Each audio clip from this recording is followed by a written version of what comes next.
Sore buat sahabat-sahabat di mana saja berada, kita kembali lagi bertemu dengan saya di channel Anak Medan bersuara khusus edisi sore hari. Bagaimana sahabat subscriber ketika tadi upload video saya pagi menjelang siang, ketika pemuja berat, fans berat, kecewa berat terhadap tingkah laku Pak Jokowi, apalagi tidak menunjukkan kenegarawannya. Sore ini teman-teman, saya juga masih mengulas tentang Pak Jokowi. Dan saya juga mau mengingatkan, ketika ada data dokumen dari Sekretariat Negara tentang perihal kunjungan Pak Jokowi ketika 2017 dan silaturahmi di Universitas Gadjah Mada, sengaja saya terbitkan supaya kita sama-sama paham apa sih sebenarnya yang terjadi pada saat itu dan apa manfaatnya buat kita, para subscriber, para pecinta pegiat media sosial, begitu juga sahabat-sahabatku yang sampai saat ini masih berkeyakinan atau katakanlah pro terhadap ijazahnya Pak Jokowi itu adalah asli. Bagaimana teman-teman, para subscriber saya, siap kan untuk kita tonton? Namun kita intro dulu.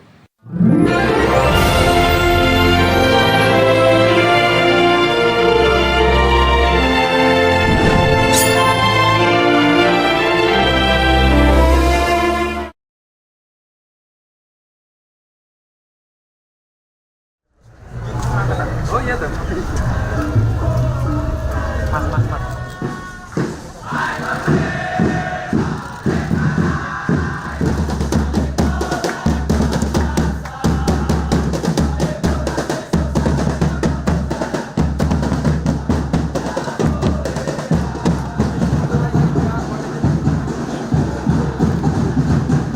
Ini dosennya ini.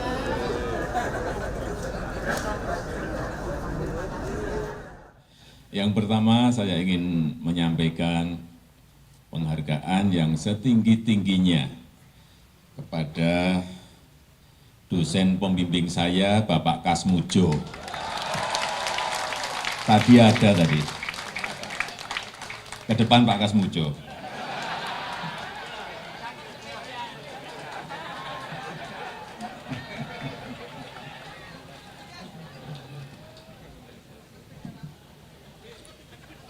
Beliau itu dulu waktu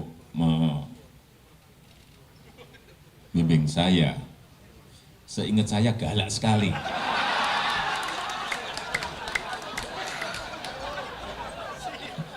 Galak sekali, saya masih ingat galak sekali. Tapi sekarang saya melihat beliau sangat bijak sekali. Sudah berubah. Ya enggak, saya enggak tahu yang berubah saya atau yang berubah Pak Kasmujo. Tapi sekali lagi Pak Kasmujo, saya mengaturkan banyak terima kasih karena bimbingan Bapak di jurusan teknologi kayu, saya bisa menyelesaikan skripsi saya, meskipun saya lupa juga bolak-baliknya berapa kali. Karena begitu maju dibentak balik, begitu maju dibentak kok galak sekali. Tapi sekarang alhamdulillah saya kira atas bimbingan Pak Kasmujo, ya dulu cita-cita saya kira sama banyak rekan-rekan saya, pengennya jadi pegawai perhutani. Tapi saya juga daftar saat itu, saya daftar tapi nggak diterima. Diterimanya jadi presiden.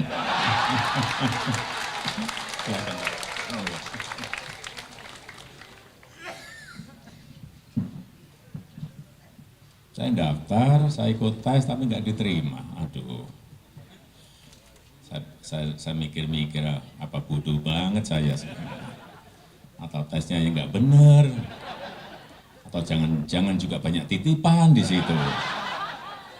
Saya jadi berpikir jelek. Karena nggak diterima, ya sudah, karena garis dan kehendak Allah memang seperti ini, ya harus kita terima. Yang kedua, saya ini mungkin yang berkaitan karena banyak dari alumni ini yang bekerja baik di perhutani, baik di Kementerian Kehutanan, dekan dan seluruh dosen, saya ingin sedikit menyampaikan penglihatan helikopter saya, makro saya terhadap kehutanan Indonesia. Cerita sedikit, jadi saya bertemu dengan setahun yang lalu, 1,5 tahun yang lalu dengan Raja Norway. Beliau cerita kepada saya, di Norway itu sebenarnya kandungan tambangnya gede sekali.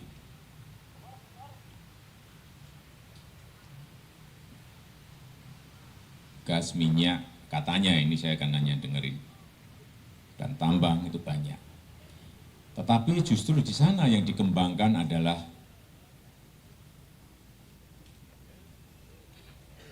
kehutanannya, hutannya. Dan hanya dari situlah mereka menjadi negara dengan income per kapita yang sangat tinggi. Saya nggak ingat berapa, tapi sangat tinggi. Karena negara-negara di Skandinavia income-nya sangat-sangat tinggi semuanya. Padahal di sana ada keterbatasan lahan.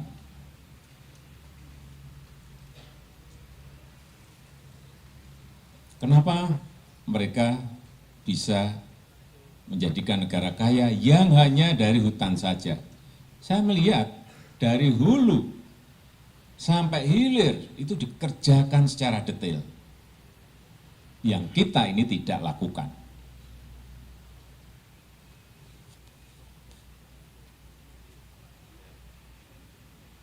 Mulai dari penanaman, mulai dari pemeliharaan, kemudian di penebangan, semuanya dikerjakan dengan cara-cara manajemen yang sangat detail sekali. Di kita ini, saya ngomong apa adanya, saya nggak ingat, di Kementerian Kehutanan, anggarannya berapa triliun setiap tahun, sudah berapa puluh triliun, jadinya apa? Tunjukkan kepada saya hutan yang jadi. Nggak ada, seingat saya, selain satu yang buat hutan jadi, selain satu, Wanagama. 112 hektar jadi dan betul-betul menjadi hutan penuh. Kemudian juga di Getas. Saya belum ke sana, jadi saya belum bisa berkomentar. Artinya apa? Sebetulnya kita ini kan bisa membangun sebuah hutan seperti Wanagama, bisa.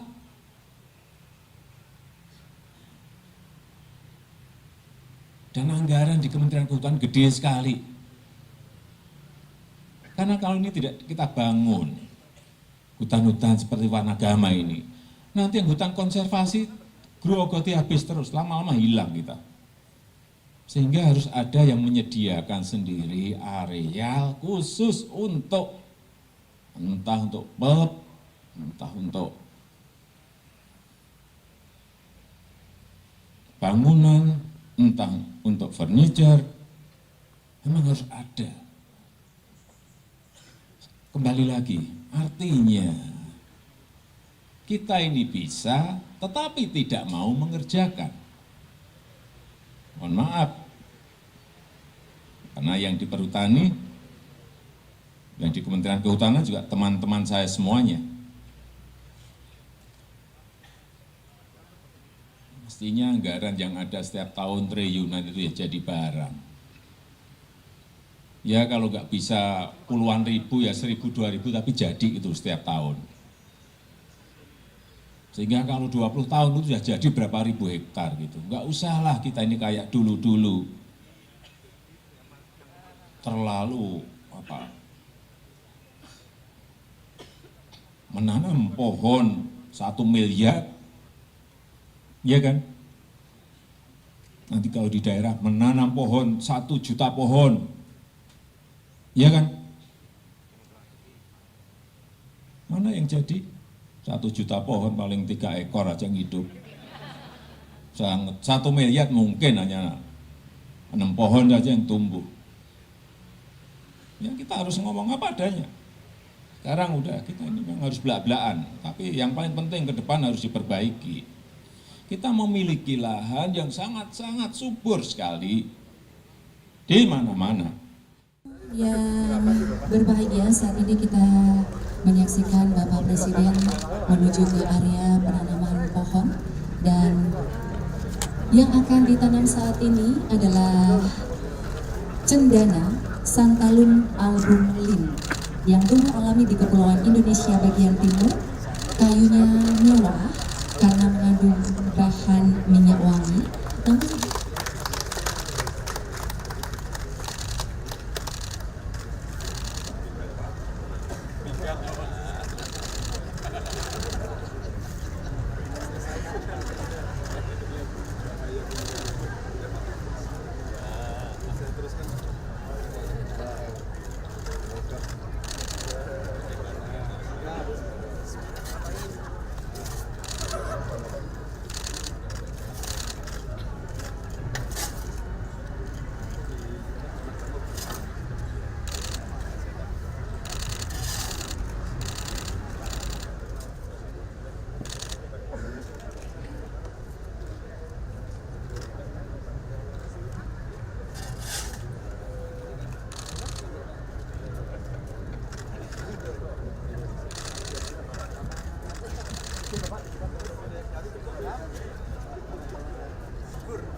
Ini adalah data dari Sekretariat Negara ya, yang nggak bisa dibohongi dan nggak bisa dikurang-kurangi.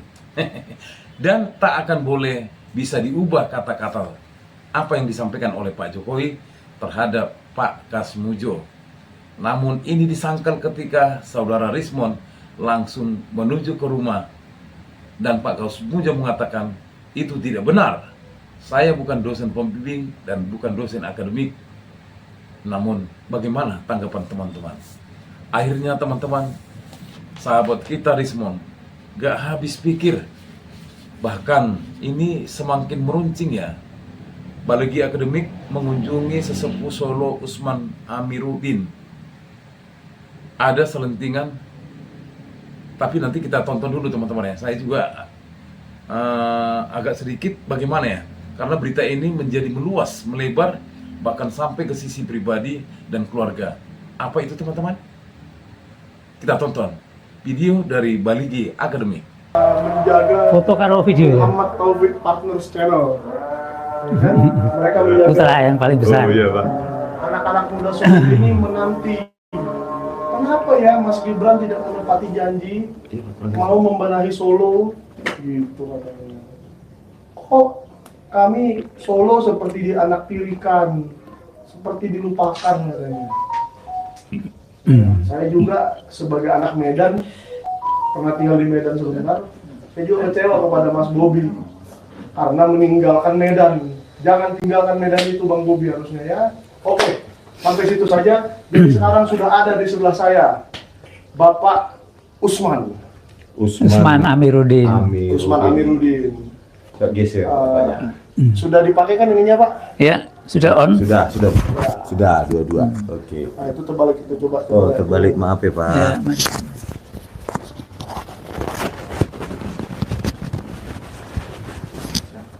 Iya, terbalik dalam dan luarnya. Ya, gitu. Oke, sebelum saya spill wajahnya Pak Usman Amiruddin, saya suruh balik dulu kameranya ya. Bang, tolong abang balik dulu kameranya dan tunjukkan wajah kami. Kami bertiga kalau dapat. ya. Cari dulu supaya dapat kami bertiga. Duduk. Sudah dapat 3? Itu bisa dapat bertiga. Ini bisa dapat 3? Ya, dapatkan dulu bertiga ya. Atau mundur dikit. Ya, mundurkan dikit tuh, Pak. Oke, inilah Pak Usman Amiruddin yang saya sudah ceritakan tadi di live sebelumnya. Sehat-sehat Pak? Alhamdulillah sehat semua. tadi sudah ada 95.000 orang yang mendengar bahwa Pak Usman akan hadir di Sedana TV. Dan semuanya menunggu-nunggu siapa sih temannya Pak Jokowi katanya. Soalnya katanya temannya Pak Jokowi cuma yang datang ke pengadilan kemarin 5 orang dan tidak terima digugat. Oke, ini santai-santai aja ya guys, makanya saya live aja nih daripada ntar diedit capek. Nah, coba Pak, katanya Bapak dulu pernah bersahabat dengan Pak Jokowi di sebuah organisasi. Organisasi apa itu Pak? Organisasinya namanya Yayasan Amal Sahabat yang bergerak di bidang sosial kemasyarakatan dan dakwah. Oh, dakwah. Dakwah sosial kemasyarakatan Dan dakwah. Ketuanya namanya Pak Purnomo yang pernah menjadi wakil wali kota di Solo. Dan Pak Jokowi orangnya pendiam ya hari itu ya? Ya, jadi saya tuh kenal dengan Pak Jokowi jauh sebelumnya. Sebelum dia kepingin mendaftar menjadi wali kota, itu kenalnya di yayasan tadi. Orangnya itu menurut saya pendiam, tidak banyak bicara, baik, ya, santun. Ya. Itu saat menjadi anggota di yayasan.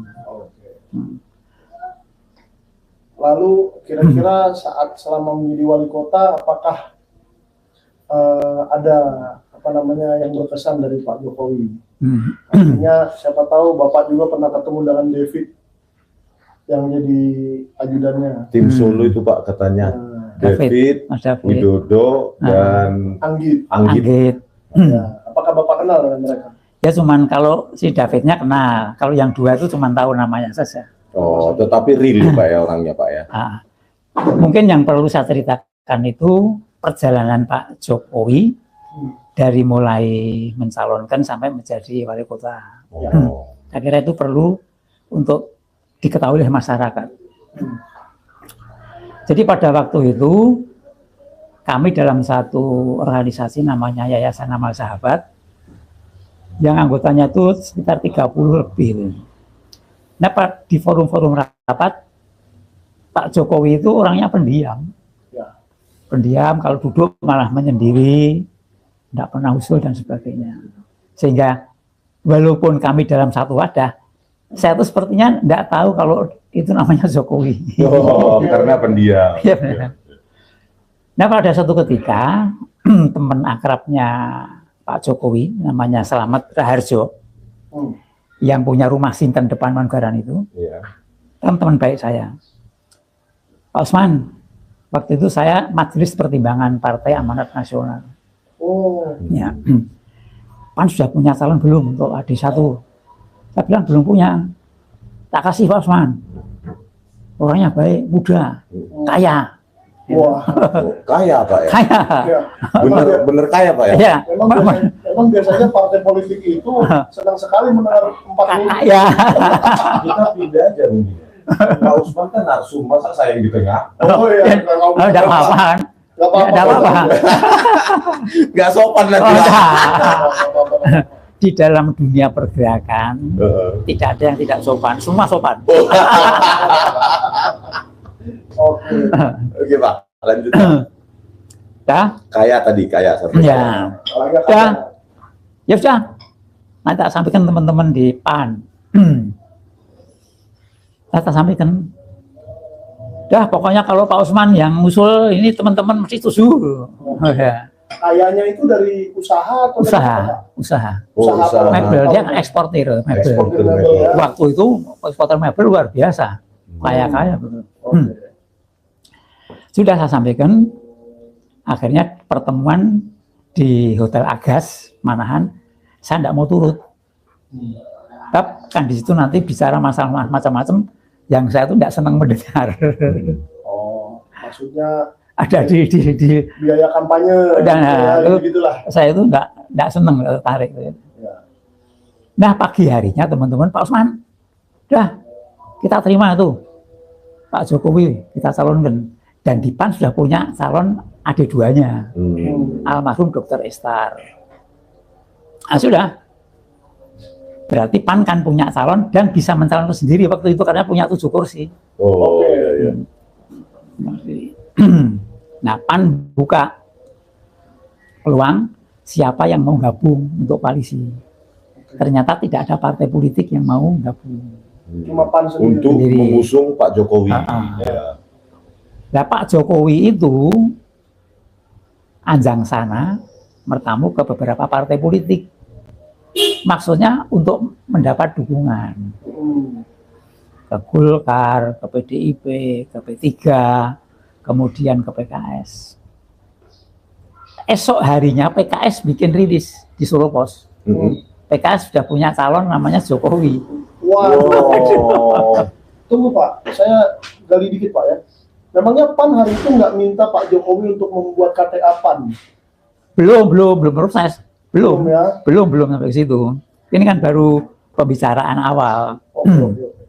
Ya sudah. Teman-teman protes saya bawa koran. Pak Usman gimana? Kok seperti ini?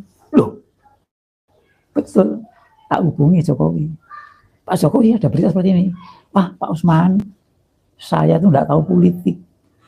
Nanti malam Pak Usman klarifikasi di rumah saya. Nah sudah. Malamnya saya bawa tim juga. Pak Jokowi bawa tim juga. Salah satu yang mendampingi itu kan namanya Pak Miono. Miono itu pamannya Jokowi. Jokowi paling tunduk pada pamannya itu.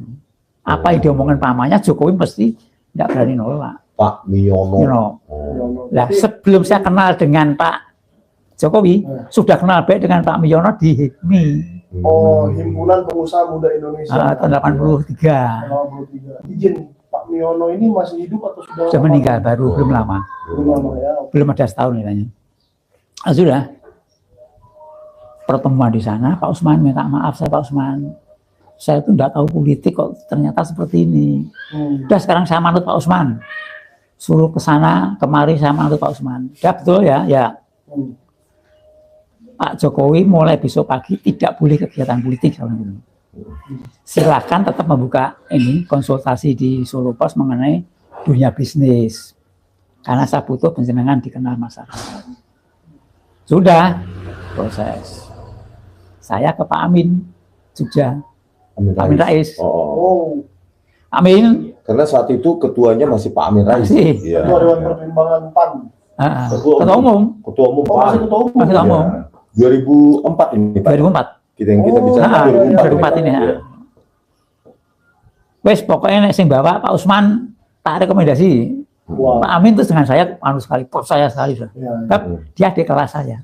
Oke. Bapaknya guru saya, ibunya teman di organisasi. Nah, saya ini kan senang menggeluti dunia politik, memang hobi. Saya ngomong sama senior saya, yuk Solo dikuasai 2 partai politik saja. Sama kan, PDIP sama PAN. Yang lainnya kita singkirkan. Waktu itu kan PDI kursinya kalau salah 24. Banyak sekali. Ya, PAN 7. Iya. Caramu gimana? Saya bikin koalisi permanen 5 tahun. Pernah mendengar? Belum. Koalisi permanen 5 tahun. 5 tahun. Kita kuasai semua, eksekutif, legislatif kita kuasai. Tapi khusus Solo ya. Untuk Solo. Khusus Solo. Pertemuan di rumahnya Pak Akov, PAN juga, sama Pak Rudi dan timnya juga. Pak Rudi, saya punya ide gini-gini. Wah, Pak Usman bagus sekali. Salaman. Izin Pak Rudi, FX Rudi PDIP. Ya. Jelas. Tapi saya minta adik satunya dari PDIP. Ya, kamu yang banyak. Nanti adik 2 dari saya. Ya. Pak Jokowi tak suruh keluar dari PAN. Oh, padahal saat itu sudah bikin KTA PAN. Belum. Oh, belum juga. Belum punya KTA tapi disuruh keluar, Pak. Kamu simpatisan. Iya. Jadi hatinya PAN dulu sebelum Iya. Sudah. Saya pakai jalur bisnis. Kalau pakai jalur politik ketahuan. Ya. Seorang pengusaha saya suruh mempengaruhi si Miono. Pengaruhi kamu pamannya itu Jokowi itu paling tunduk Pak Miono. Kalau kepengen Jokowi jadi, suruh keluar dari PAN, masuk ke PDIP, dipengaruhi. Miono konsultasi dengan Hadi. Pak Santoso dan Narhadi. Iya. Waktu itu dia ketua HIPMI. Pemilik batik itu Pak, ya? Ah. Batik dan Narhadi. Dia ketuanya, saya sekretaris HIPMI. Ini. Udah dipengaruhi, didukung sama Pak Santoso dan Narhadi. Keluar dari PAN, ambil PDIP. Berarti kan dua-dua punya saya semua. Iya kan? Biasa itu di politik. Itu Tekniknya itu Pak. Iya. Di politik yang luar biasa ini. Dua-dua punya saya semua. Enggak tahunya si Rudi nakal. Ah, Diambil Rudi sendiri, adik duanya. oke. Karena Rudi tahu potensinya Pak Jokowi. Jadi Wah. wali kotanya Pak Jokowi, wakilnya Pak Rudi. Itulah pasangannya. Gitu. Iya. Iya. Biasa itu di politik strategi. Ya sudah. Teman-teman pada ngeluh Pak Usman gimana? Calon kita kok malah lari ke PDIP. Tidak ngomong kalau itu permainan saya. Udah berjalan karena di PAN kan hakim tidak punya adik satu, tidak punya calon. Ada nyari dapat Warsito, konsultan Jakarta ya dia ya, pengusaha di Jakarta. Iya. Terus Pak? Terus digandengkan sama almarhum Dr. Fatoni. Udah datang ke Pak Amin, Rais Pak Amin, jagonya Pak Usman, Jokowi hilang. Wah. Ini gantinya Pak Warsito sama Pak Dr. Fatoni, direkomendasi sama Pak Amin. Pak Amin Rais ya. Nah, udah. Kalau rapat di tempatnya Pak Purnomo itu kan mesti saya datang lebih dulu. Nah, waktu itu saya datang, Pak Purnomo keluar, Pak Usman kamu kok tumben? Kok kelihatan sedih, ada apa? Tak panggil. Pak Pur duduk sebelah saya sini Pak Pur. Tak ceritakan keadaannya seperti ini. Jokowi hilang. Udah diam sama. Tak pegang tangannya Pak Purnomo. Pak Pur penggantinya ya, kaget dia. Loh, jangan Pak Usman, jangan main-main. Jangan main-main. Tolong Pak Pur, saya minta dibantu Pak Pur. Saya kehilangan muka sama teman-teman di depan. Tidak bisa apa-apa. Langsung paginya saya ke Pak Amin lagi. Bapak tim. Ya. Pak Amin, saya dapat gantinya lebih bagus dari Jokowi. Penampilannya, jaringannya, kekayaannya luar biasa. Mungkin kalau 6 kali Jokowi ada, katanya Pak Purnomo itu. Pom bensinnya ada 6. Pak apoteknya ada berapa itu. Dan dia dosen di UGM. Oh, dosen UGM. Itu Tahun 2004 ya. Tahun 2004 ya. Dia masih ngajar. Sudah, Pak Usman aku suka dong rekomendasi ini. Emang nggak Pak Amin? Wah, aku nek karo Pak Usman saya sopo-sopo. Terus aku tak bantu Pak Usman deh. Oke. Sudah tarung. Yang menang tuh seharusnya Pak Purnomo. Loh. Maksudnya Pak? Pada waktu pemilihan. Tapi dicurangi oleh waktu itu kan namanya KPU tuh ya. KPUD. KPUD ya. KPUD Solo. Solo. Dicurangi bagaimana? Di nomornya aneh di yang perolehan suaranya di Diotak-atik. ya, itu si Joko apa namanya si kan dia menjadi stafnya di Jokowi. Namanya siapa? Eko Panjul. Oh, Eko Panjul. Saya pernah dengar ya. Ya, Eko Panjul. Nah, saya tahunya itu setelah periode yang kedua Eko Panjul ngomong, dulu yang menang kamu, tapi saya dibayar oleh PDIP tidak menang ke. Wah. Memang terkadang politik itu begitulah. Ya. Pak, sebelum lanjut Pak, ada isunya kemarin bilang Pak Jokowi ini sudah didukung oleh Pak Luhut mulai dari pemilihan wali kota katanya. Benar tuh Pak? Itu saya tidak ngikuti. Ya, cuman berita-berita seperti itu, tapi saya tidak ngikuti. Cuman yang bagi saya menjadi satu yang luar biasa, itu pada periode yang kedua. 2019 berarti? 2009 ya. Waktu itu kan dia kepengen menjadi gubernur DKI. Iya. Itu tahun 2012 dia kepengen itu ya. Oh, Ya. 2012 ya. Oh. Sowan ke Bu Mega. Kemudian Bu Mega mengatakan, kamu belajar dulu menjadi gubernur Jawa Tengah. Ya. Karena waktu itu kan dia sudah punya calon si Fauzi Bowo ya. Iya, iya, iya, Fauzi Bowo. Bu Mega kan bagus ya, belajar dulu lah karena di DKI kan butuh yang betul-betul punya kualitas. Pulang ke Solo malu, Hmm. 1 minggu di Roji Gandrung tidak keluar karena malu sama masyarakat Solo. Oke. Akhirnya dijumpai oleh Pak Prabowo. Oh, Pak. Kenapa malu dengan masyarakat Solo, Pak? Lah, Apakah masyarakat sudah tahu bahwa dia mau nyalon. jadi dia sudah gembar-gembor. Sudah. Bahwa dia mau. Jadi masyarakat Solo tahun 2012 itu dan sebelumnya itu udah tahu Nah, Pak Jokowi sudah mau kepengen ke DKI, ke tahu, DKI. Oh. sudah tahu.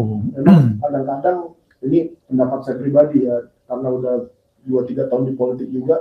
Kadang-kadang kalau kita punya ambisi politik itu nggak usah dibilang-bilang dulu ya Pak ya. Siapa tahu nggak jadi gitu, kan malu. Gitu. Nah, mungkin dia butuh dukungan. Oh iya, Wah, iya, iya. masyarakat Solo bangga. Bangga. Wah. Iya, iya, iya. Nah, sudah diambil sama Pak Prabowo. Anda tanya saya, Pak Prabowo datang sendiri ke datang. sini? Oh. Wow. Jadi Pak Prabowo lah yang mengajak ke Ke Jakarta. Jakarta. Sehingga pernah itu Dr. Rismon, karena ada pidatonya Pak Prabowo, jangan kacang lupa kulitnya di 2019 atau 2014, Pilpres itu ya. 2014. 2014. Ya. Jangan lupa siapa yang waktu itu mengajak Anda ke Jakarta. Itu memang Ya, karena Pak Prabowo yang berjasa. dah.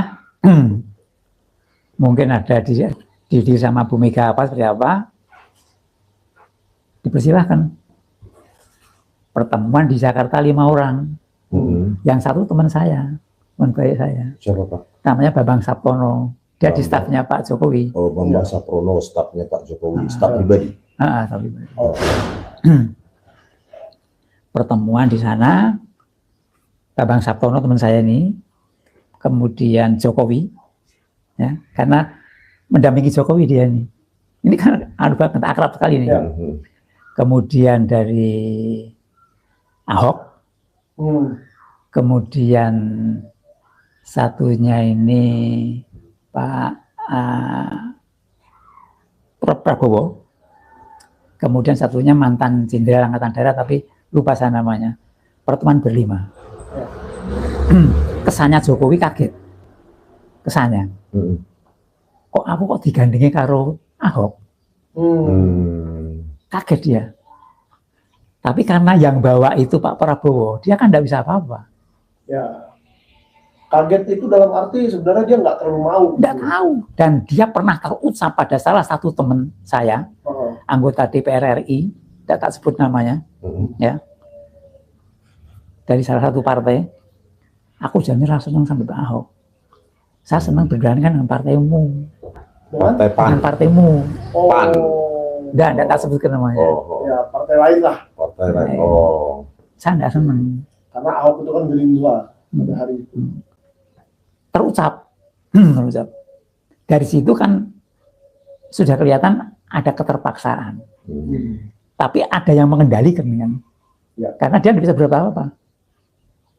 Nah, akhirnya didukung oleh PDIP sama Gerindra. Waktu pencalonan tahun 2014 ya. Ada 5 kalau salah ya. 5 calon waktu itu ya. Ya, 5 calon. 2012. 12. Termasuk Faisal Basri di antaranya.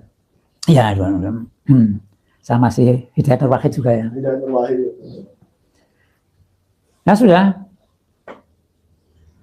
Dari situ saya mengambil kesimpulan dia kan mau piknik, ilustrasinya kan butuh kendaraan, Ya.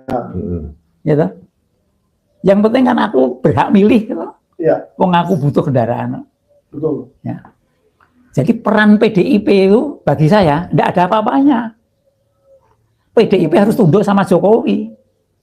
Oke. Logika. Ya. Kamu tidak mau mendukung saya menjadi gubernur DKI, Bu Mega. Ya. Sekarang saya diorbitkan oleh Pak Gerindra. Prabowo. Pak Prabowo. Ya, saya tidak nyebut Gerindra. Pak Oh, Prabowo. Pak Prabowo Ya. Subianto. Belum tentu Gerindra sepakat. Mm-mm. Oh, Ya. iya, betul. Ya. Siapa di belakang Pak Prabowo? Yang ini saya belum berani mengatakan. Oke. Saya untuk pribadi saya insya Allah saya tahu. Ya. Tapi saya belum bisa untuk meyakinkan. Oke. Saya tahu siapa yang main di belakangnya Pak Prabowo. Luhut. Bukan kan Pak? Ya, nantilah itu, jangan dipaksa. Enggak, maksudnya bukan aja gitu. Pokoknya senyumnya begitu, gitu kan disebut luhut. Sudah. Akhirnya berhasil. Sehingga Jokowi kan tidak bisa menerima dikatakan petugas partai. Wong, kamu itu tak sewa kendaraanmu kok nugaskan saya itu. Oh, jadi memandang bahwa Dia merasa dilecehkan kan. Yang ke petugas itu kan, loh, Ya, betul. kamu itu Pak, harusnya loh ya kalau saya, Bu Mega, kamu harus tunduk sama saya. Ya, Tak suruh ke Semarang, tak suruh ke Jakarta itu. Ya. Karena kendaraanmu kamu tak pakai. jadi Maka kalau terjadi seperti PDIP itu hanya sebuah kendaraan Pak ya, kendaraan yang dipakai. yang dipakai. Kalau bosan atau nggak mau ya pindah kendaraan lain gitu ya. Soalnya Iya. mau piknik gitu Iya. kan. Dan itu sudah tak tulis. Ya. Tak tulis. Munculnya rezim Jokowi, runtuhnya dinasti Bung Karno. Ya, Oh. betul. Itu sudah tak tulis tahun 2000 berapa dia? 2017 berapa itu? Ya. Tak tulis. Dan terbukti kan? Ya. Runtuh enggak? Runtuh. Munculnya Rezim rezim Jokowi, runtuhnya dinasti dinasti. Bung Karno. Kenapa nggak gini Pak? Munculnya dinasti Jokowi, runtuhnya dinasti Soekarno. Biar imbang apple to apple. Oh, iya, dinasti. Jangan. Oh jangan, rezim. Nah, bagaimanapun juga PDIP kan saudara kandung kita. Betul. Yang lahir dari rahim yang sama, Ibu Pertiwi Indonesia. Betul. Saya lebih percaya kepada PDIP daripada rezim. Oh. Oke. Ya, Karena memang Bung Karno itu pemikir yang melahirkan banyak sekali konsep-konsep berbangsa ya. ya. Seandainya Jokowi betul dari PDIP, tidak seperti ini. Maksudnya ini itu. Ini itu Jokowi itu sudah menjadi robotnya Cina. Oke, luar biasa. Sudah di brainwashing di sana. Jadi sebenarnya Pak Jokowi bukan kader PDIP. 100% bukan. Wah, 100% plus. karena begini. Berarti Dia kan 11.000 triliun persen. Dia kan pengusaha. Oh, Masuk ke PAN pun juga bukan kader PAN. Betul. Nah ini yang kadang salah diartikan orang ya, Dr. Rismon. Ini saya sedikit ya Pak ya. Saya sedikit karena saya juga menjadi kader partai politik baru 2-3 tahun. Apakah iya pengkaderan itu kan itu yang paling penting. Iya. Siapa kader yang paling ideologisnya sama? Hmm. Apalagi kalau mau jadi presiden itu berbahaya loh. Iya. Menjadikan orang yang ideologisnya tidak mengerti, Hmm. tidak memahami nilai-nilai yang ada di partai itu kalau jadi presiden akhirnya begini deh, Iya. dimasalahkan ijazahnya, dimasalahkan apanya. tapi Sampai kan ke- pada saat pencapresan Pak Jokowi seolah-olah Pak Jokowi adalah PDIP adalah Jokowi Pak. Itu yang pintar yang main kan. ya, itu kan narasi yang Marketing ya, Kalau saya campaign. bilang Jokowi, Ah, saya Jokowi, enggak, saya bukan kader. Saya itu penyewa, nyewa ya. sewa. Saya baru tonton ini teman-teman dan baru tahu ketika sesepuh Solo Usman Amiruddin buka suara. Ternyata begitu ya Pak Jokowi. Inilah akibatnya kalau memang tidak 100% pengkaderan dilakukan. Pada akhirnya apa yang kita rasakan kita lihat sekarang. Saya juga baru tahu apa yang dikatakan oleh sesepuh Usman, sesepuh Solo ya. Dimana ketika Pak Jokowi berangkat dari gubernur dan ke pilpres. Luar biasa kan? Seorang yang memang bukan merasa dirinya kader partai. Apakah seperti yang dikatakan oleh Bapak kita tadi, PAN juga tidak, bahkan PDIP juga diucapkannya tidak, hanya sebagai kendaraan. Seandainya seseorang patriot tersebut adalah kader partai, secara otomatis dia akan digembleng untuk jujur, tidak berbohong, dan rasa kebangsaannya tinggi, ideologi yang tinggi. Ya, jadi melihat kondisi saat ini, apa yang dikatakan oleh Pak Usman tadi benar. Inilah yang kita lihat dan kita rasakan. Sampai ijazah Pak Jokowi sampai hari ini masih dipertahankannya. Itu adalah ijazah asli. Padahal data-data sudah konkret dan sudah nyata. Baik yang disampaikan oleh Baris Krim Polri plus yang disampaikan oleh penemuan-penemuan para tim pencari fakta kebenaran lewat teknologi forensik dan sebagainya. Sahabat subscriber, baiknya konten yang khusus sore ini kita share karena ini adalah berita eksklusif dari kata-kata seseorang sesepuh Solo yang tidak pernah kita dengar dan baru kali ini kita dengar. Bagaimana menurut sahabat subscriber? Menurut sahabat Anak Medan Bersuara, mari kita nyalakan api kebenaran agar bangsa Indonesia, rakyat Indonesia mengetahui sifat buruk Pak Jokowi. Luar biasa. Sangat luar biasa kan? Semoga konten ini bermanfaat dan mohon kiranya teman-teman para subscriber semakin giat untuk memberikan komentar, memberikan like, memberikan subscribe, dan memberikan agar sesuatu yang bermanfaat ini bisa menjadi bara-bara api kebenaran buat membongkar kebohongan, kemunafikan seseorang pemimpin, mantan pemimpin. Salam perjuangan. Hidup rakyat Indonesia, hidup kedaulatan rakyat. Merdeka, merdeka, merdeka.